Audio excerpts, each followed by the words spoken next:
معروف صحافی اور روزنامہ پاکستان کے ایڈیٹر مجیب الرحمان شامی نے کہا ہے کہ اپنی رہائی کے لیے احتجاجی تحریک کی کال دینے سے پہلے عمران خان کو اپنی ایسی پچھلی کارروائیوں کا اچھی طرح جائزہ لینے کی ضرورت تھی۔ انہیں چاہیے تھا کہ انہوں نے ماضی کی ناکام احتجاجی کال سے جو تجربہ حاصل کیا ہے اس سے فائدہ اٹھاتے ہوئے فیصلہ کرتے۔ ویسے بھی مومن کو ایک سوراخ سے دوسری بار خود کو نہیں ڈسوانا چاہیے۔ اگر سانپ نہیں بدلتا تو خان صاحب کم از کم سوراخ ہی بدل ڈالیں۔ مجیب الرحمان شامی روزنامہ پاکستان میں سیاسی تجزیے میں لکھتے ہیں کہ عمران خان 5 اگست کو اپنی جیل یاترا کے 2 سال مکمل کر لیں گے۔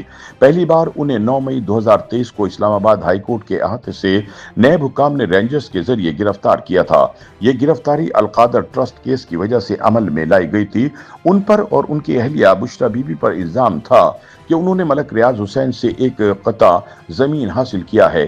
اس کے بعد ملک بھر میں ہنگامے پھوٹ پڑے۔ 9 مئی کو تحریک انصاف کے کارکنوں اور حامیوں نے جو احتجاج کیا وہ اب تاریخ کا حصہ ہے۔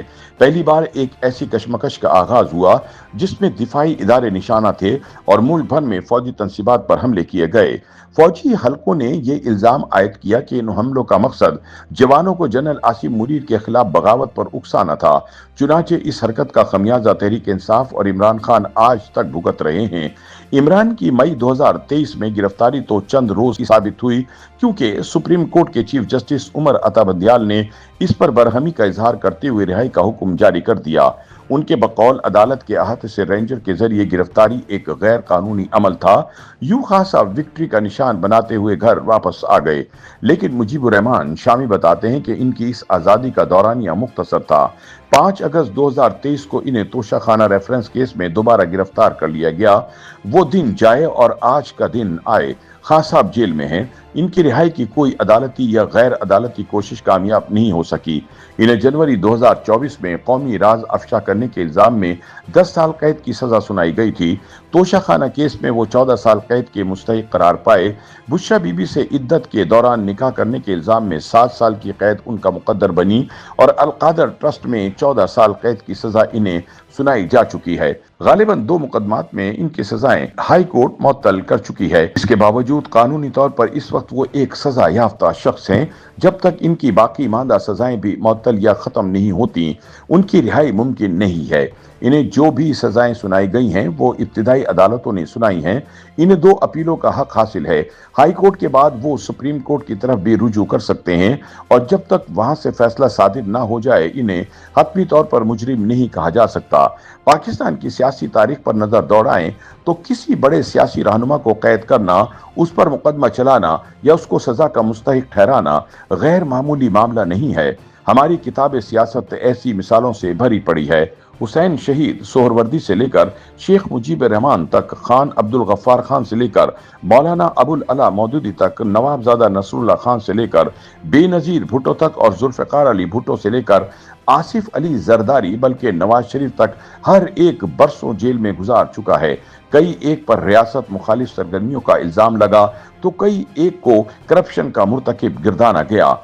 ذوالفقار علی بھٹو تو اپنے ایک سیاسی مخالف کو نشانہ بنانے کی پاداش میں پھانسی کے مستحق ٹھہرے۔ عمران خان پہلے پاکستانی سیاستدان ہیں جو حوالے زندہ ہیں اور نہ ہی آخری ہوں گے کہ پاکستانی سیاست اپنے انداز بدلنے پر تیار نہیں ہے۔ کوئی بھی ایسا ادارتی انتظام کرنے پر تیار نہیں جس کی موجودگی میں کسی سیاستدان کو جرم سیاست کی سزا نہ دی جا سکے۔ نتیجہ یہ ہے کہ دائرے کا سفر جاری ہے۔ اگر پاکستان کے تمام تفتیشی اور احتسابی ادارے آزاد ہو جائیں، انتظامیہ یا کوئی اور طاقتور ان کو زیر اثر نہ لا سکے تو اہل سیاست کی تقدیر بدل سکتی ہے۔ جب تک ایسا نہیں ہوگا وہ کچھ ہوتا رہے گا جو گزشتہ کئی عشروں سے ہوتا چلا آ رہا ہے۔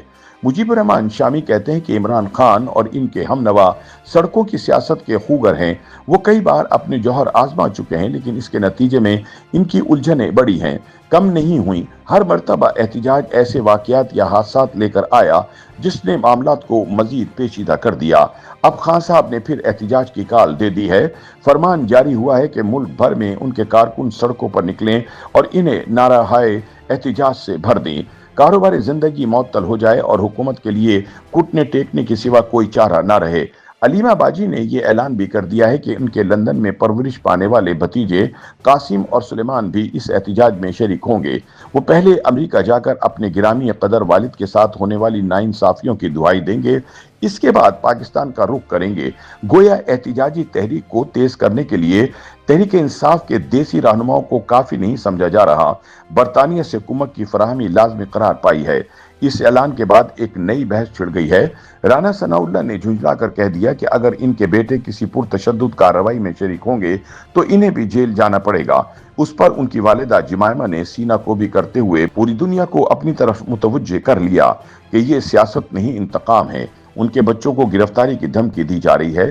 اس پر حکومتی حلقے کچھ ڈھیلے پڑے ہیں، لیکن قاسم اور سلیمان کو جو توجہ مطلوب تھی وہ انہیں حاصل ہو چکی ہے۔ یہ دونوں پاکستانی والد کے بیٹے ہونے کے ناطے پاکستانی اور برطانوی ماں کی نسبت سے برطانوی ہیں، لیکن ابھی یہ واضح نہیں ہوا کہ انہوں نے پاکستانی سفارت خانے سے پاکستانی پاسپورٹ حاصل کر رکھا ہے یا نہیں۔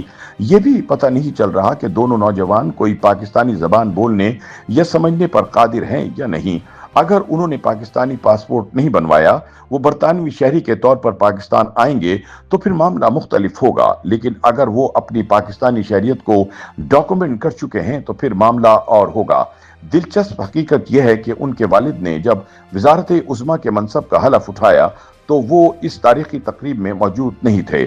گزشتہ 2 سال کے دوران بھی انہوں نے پاکستان کا رخ نہیں کیا۔ اب اگر ان کے والد نے ان کو اپنی رہائی کی تحریک چلانے کے لیے بلانے کا فیصلہ کیا ہے تو چشم ماں روشن دل ماں شاد۔